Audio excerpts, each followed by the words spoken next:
हर वस्तु में हलाल सर्टिफिकेशन। हमने यूपी में बैन किया है। मुझे लगता है कि आज यूपी के उत्तर प्रदेश के अंदर कोई उसको खरीदने का या कोई बेचने का दुस्साहस नहीं करेगा। हलाल सर्टिफिकेशन के नाम पर एक फूटी कौड़ी भी नहीं देनी चाहिए। जौनपुर में भाईजान के फैमिली रेस्टोरेंट के मेन्यू में चिकन राइस है, चिकन नूडल्स है, चिकन लॉलीपॉप है, चिली चिकन है और चिकन बिरयानी भी है। और सबसे अहम है, बोर्ड के बाईं तरफ सबसे ऊपर उर्दू में लिखा है हलाल। और यहीं पर भाईजान ने योगी आदित्यनाथ की खींची लकीर पर लाइन क्रॉस करने की गलती कर दी। योगी आदित्यनाथ ने पूरे उत्तर प्रदेश में हलाल सर्टिफिकेट वाले सामान को खरीदने और बेचने पर पूरी तरह बैन लगा रखा है। बावजूद इसके भाईजान ने अपने रेस्टोरेंट को हलाल सर्टिफिकेट दे दिया। इस सारा का सारा पैसा आतंकवाद के लिए, लव जिहाद के लिए और धर्मांतरण में दुरुपयोग होता है। सीएम योगी हलाल सर्टिफिकेशन के खिलाफ हैं और ये बात खुले मंच से कई बार कह चुके हैं, लेकिन कुछ लोग शायद इसे गंभीरता से नहीं ले रहे थे। उन्हीं में से एक है इस रेस्टोरेंट का मालिक फैजान अहमद। योगी की हलाल रेखा को लांघ दिया है और ये हलाल रेखा को लांघना फैजान को महंगा पड़ने वाला है। योगी जो कहते हैं करते भी हैं। योगी की जुबान से निकले एक एक शब्द के मायने गहरे होते हैं। इसीलिए फैजान अहमद को सीएम योगी की ये चेतावनी एक बार फिर सुन लेनी चाहिए।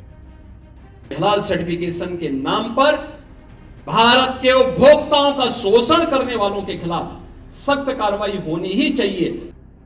योगी की इस चेतावनी को अगर मियां भाई ने समझ लिया होता तो उल्टी गिनती नहीं गिननी पड़ती, क्योंकि अब रेस्टोरेंट का लाइसेंस रद्द हो सकता है, संपत्ति की जांच में गड़बड़ी मिलने पर उसमें ताला जड़ा जा सकता है और अगर अवैध पाया गया तब तो भाईजान के हलाल प्लान पर बुलडोजर भी चल सकता है। भाईजान ने इस बोर्ड को छपवाया तो बेहद सोच समझकर था, लेकिन साजिश से पर्दा उठ गया।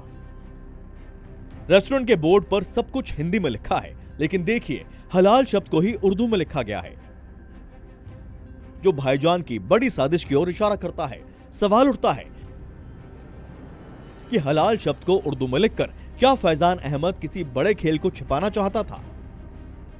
जब यूपी में हलाल सर्टिफिकेशन बैन है तो बोर्ड पर हलाल लिखकर नया विवाद क्यों खड़ा किया गया?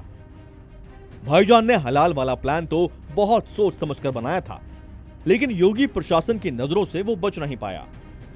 उत्तर प्रदेश ने इसके खिलाफ बड़ी कार्रवाई प्रारंभ की है। हलाल एक अरबी शब्द है जिसका अर्थ होता है वैध। यह इस्लाम में उन चीजों को दर्शाता है जो मुसलमानों के खाने पीने के लिए स्वीकार्य हैं, खासकर खाने का सामान जो शरीयत के मुताबिक तैयार किया जाता है, जिसमें जानवर को एक खास तरीके से काटना भी शामिल है। यह यूरोप के कई देशों में बैन है। Denmark, Sweden, Norway, Iceland, Slovenia और बेल्जियम में हलाल पर पूरी तरह से प्रतिबंध लगाया गया है। इसी तरह यूपी में भी हलाल सर्टिफिकेशन बैन है। इसीलिए अब फैजान अहमद के रेस्टोरेंट पर कार्रवाई संभव है। इसको मना कर दिया गया है सरकार द्वारा कि इस तरह की चीजें नहीं लिखी जाए। उन्होंने अपने बोर्ड पे उर्दू में हलाल शब्द लिखा है। तो आज खास सुरक्षा अधिकारी को भेजा जा रहा है, उसका निरीक्षण करके जो भी कार्रवाई होगी किया जाएगा, नियमानुसार कार्रवाई जो भी होगी किया जाएगा। भाईजान के रेस्टोरेंट के बोर्ड पर हलाल दिखने के बाद से हिंदू संगठनों में आक्रोश है। हिंदुओं में विरोध की ज्वाला इस कदर भड़की है कि वो रेस्टोरेंट पर सख्त कार्रवाई की मांग कर रहे हैं और दूसरी तरफ फैजान अहमद हलाल दिखने पर अपनी सफाई पेश कर रहा है। भारत सरकार ने तमाम ऐसे संस्था बना रखे हैं जो प्रोडक्ट की जांच करती है, फिर अपना सर्टिफिकेट देती है। तो हलाल सर्टिफिकेट कोई बहुत मतलब नहीं है, ये तो गलत है। इस पर रोक लगनी चाहिए। देश को संविधान से चलने दीजिए। उसमें अनावश्यक तरीके से शरिया को जबरदस्ती घुसेड़ने की आवश्यकता नहीं है। तो जो हलाल लिखा हुआ है तो हमारा जो हमारे धर्म से जुड़ा हुआ है और हम लोग इसे लिखते हैं हलाल, और उससे तो हमारा जैसे किसी के उस पर जो है दिल पे चोट पहुंचाने के लिए तो ऐसा कुछ लिखते नहीं हम लोग, तो उसको हम कटवा के तुरंत निकलवा दिए। हम बोले किसी के दिल पे जो है ठेस ना पहुंचे। सब कुछ जानते बूझते भी भाईजान ने योगी की खिंची हलाल वाली हद को लांघा है। फैजान ने यूपी में प्रतिबंधित हलाल को बोर्ड पर लिखकर योगी के बुलडोजर को नया टारगेट दे दिया है। ब्यूरो रिपोर्ट, जी मीडिया।